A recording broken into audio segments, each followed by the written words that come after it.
Good to go. All right, good morning, everyone. We'll call the meeting to order at 9 o'clock a.m. this morning. In the true spirit of reconciliation, we acknowledge all those who call this land home now and for thousands of years in the past. May we respect each other and find understanding together and recognize the benefits that this land provides to all of us. Thank you for joining us for our special council meeting this morning. We have one item, a delegation regarding the 2023 audited financial statements. If we could have somebody move the agenda. Go ahead, Mark. Thank you, Mr. Chair. I move that we adopt the agenda as presented. Thank you, Mark. Mark has moved to adopt the agenda as presented. Any discussion? Call the question. Those in favor? Opposed? That's carried. As I said, we have the one delegation today at 9 a.m. with KPMG regarding the 2023 audited financial statements. So with that, Jen, I'd welcome you up. Thank you, Mr. Chairman. I'll introduce to you Tawny Vissam from KPMG. She'll be presenting the 2023 audited financials on behalf of the county. She'll just go through it, and then if council, of course, has any questions with regards to anything that's presented today. With that said, the audit committee did meet and has reviewed the financial statements as well as the audit findings yesterday afternoon. So they have seen them previous to today. And does everyone have a copy? Because we do have paper copies if necessary. No? Okay. Good. Thanks, Jen. Hello, I'm Tawny Vinson, a senior manager with KPMG. So as Jennifer mentioned, I did meet with the audit committee yesterday, and we went over our audit findings and the financial statements in detail. Subject to council's approval of the financial statements today, we are prepared to issue an unmodified or clean audit opinion. Before getting into the financial statements, I did want to just note the most significant change that you'll see to the financial statements this year, and this has to do with the adoption of the asset retirement obligation standard. So this has a significant impact on the financial statements and was a large undertaking for management. The asset retirement obligation liability represents liabilities resulting from the legal obligation for remediation of certain tangible capital assets. The liability was set up for remediation costs, as well as there's an increase in the carrying value of the related assets. This standard was adopted under the modified retroactive approach, which requires a restatement of comparative information, which is why you will see restated on your 2022 comparative columns. The note 3 to the financial statements, which we'll look at in a minute, that provides greater detail on the impact of the change of the standard adoption on your 2022 comparative figures. So first, looking at your statement, page 1.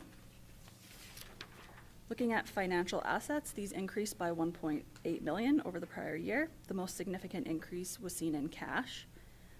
Cash flows from operations were a positive 12.7 million, partially offset by cash flows for capital activities for the acquisition of capital assets, as well as financing activities for the repayment of your debt.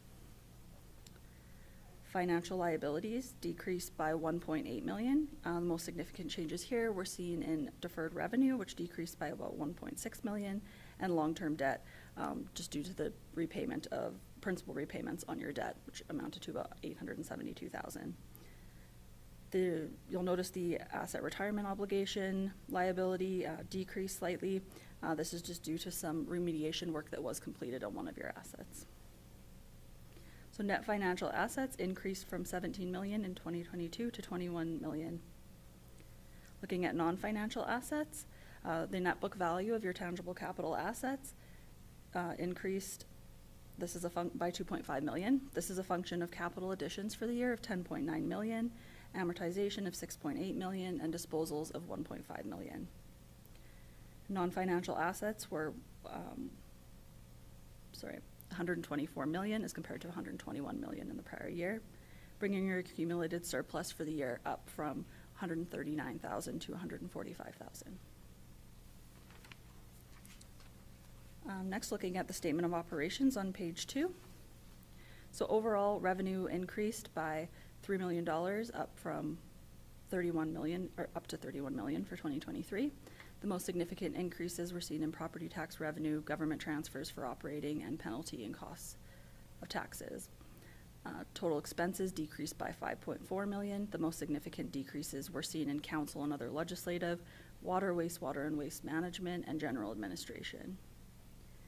So the excess of revenue over expenses before the undernoted items was 1.1 million.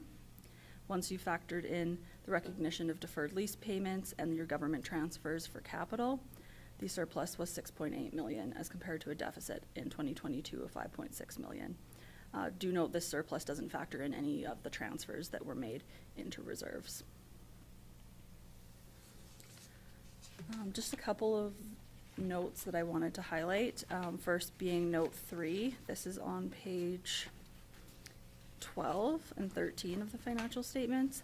So this just goes over the change in accounting policy as a result of the adoption of the asset retirement obligation standard. If you look on page 13, this will show you the change in your 2022 figures as previously reported on last year's audited financial statements as compared to the restated figures that you'll see in the current year. So all of these changes just relate to the adoption of the asset retirement obligation here. And finally, I just want to draw your attention to Schedule 3, accumulated surplus. This is on page 30. So here just shows you the breakdown of your accumulated surplus into your unrestricted surplus, your restricted surplus, and your equity and tangible capital assets, as well as the continuity of transactions in those components of accumulated surplus. So you'll see unrestricted, your current year surplus of 6.7 million, as well as all of the reserve transfers and everything else impacting your unrestricted surplus, bringing it to a break-even point at the end of the year.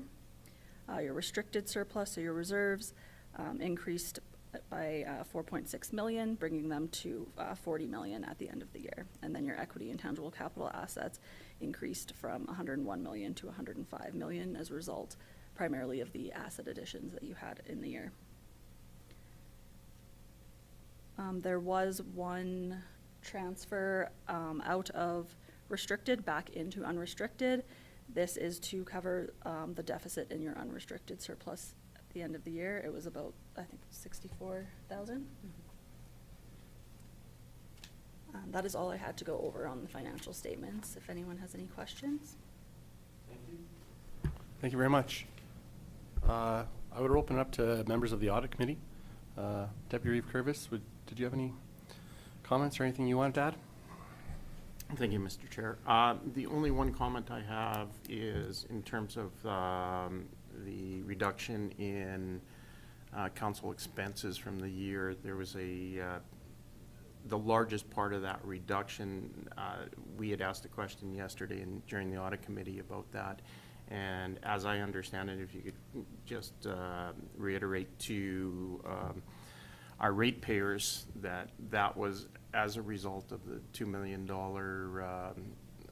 Contribution. advance that we did to the exhibition ground, correct?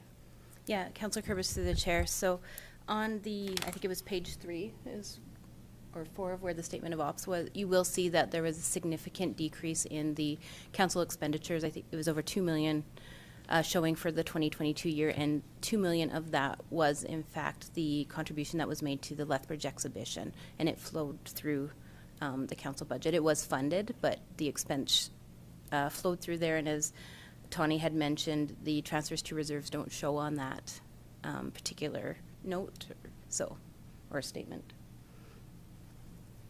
Anything else, John? No, that would be it. Okay.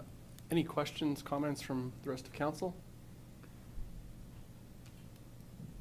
Jen, go ahead. Thank you, Mr. Chairman. I just want to add, so also as Tawny mentioned, there was that transfer from restricted back into unrestricted surplus to bring that to a zero of $64,382. I believe some of this was just the result of some year-end entries and transactions that happened after we had brought forward the initial surplus, just that took place as part of the nature of the audit. So this is just an adjusting entry to correct that for the accumulated surplus purpose. So we will need that motion, which is on the report for council, passed prior to the financial statements being approved today. Thank you, Jen. Yep, go ahead, John. Thank you, Mr. Chair. My only other comment would be just to thank administration and KPMG for all of their time and effort that they put into this. In speaking with them, we appreciate that it's a pretty arduous task, especially when there's changes in accounting practices and changing in our management software. So I think that it's important that we acknowledge the efforts put in to deliver us this product. Thank you. Thanks, John. Well said. Anything else? Oh, sorry, Eric. No, it's okay. I was gonna make a recommendation. Yep. Go ahead, Eric. Thank you, Mr. Chair. I'd like to move the recommendation that council approves the transfer of $64,382 from the tax equalization reserve to public works operations to offset the unrestricted surplus deficit. Thank you, Eric. Eric has moved the first recommendation that council approves the transfer of $64,382 from the tax equalization reserve to public works operations to offset the unrestricted surplus deficit. Is there any further discussion? Call the question. Those in favor? Opposed? That's carried. John. Thank you, Mr. Chair. I would like to move that council approve the audited financial statements for the fiscal year ending December 31st, 2023, as presented by KPMG LLP. Thank you, John. John has moved that council approve the audited financial statements for the fiscal year ended December 31st, 2023, as presented by KPMG LLP. Is there any further discussion? Call the question. Those in favor? Those opposed? That's carried. Thank you very much. Thank you, Jen. Thank you. And yeah, just echo what John said. Big thank you to KPMG. Tony, thank you, everyone. I know it was, Jen, I know it was a big task with the system changeover and just some of those requirements. So thank you, and thank you to council for coming in to get this done today. And yeah, thank you very much. Thank you. Thank you. Okay, with that, I would entertain a motion to adjourn. Morris has moved to adjourn at 9:12 a.m. this morning.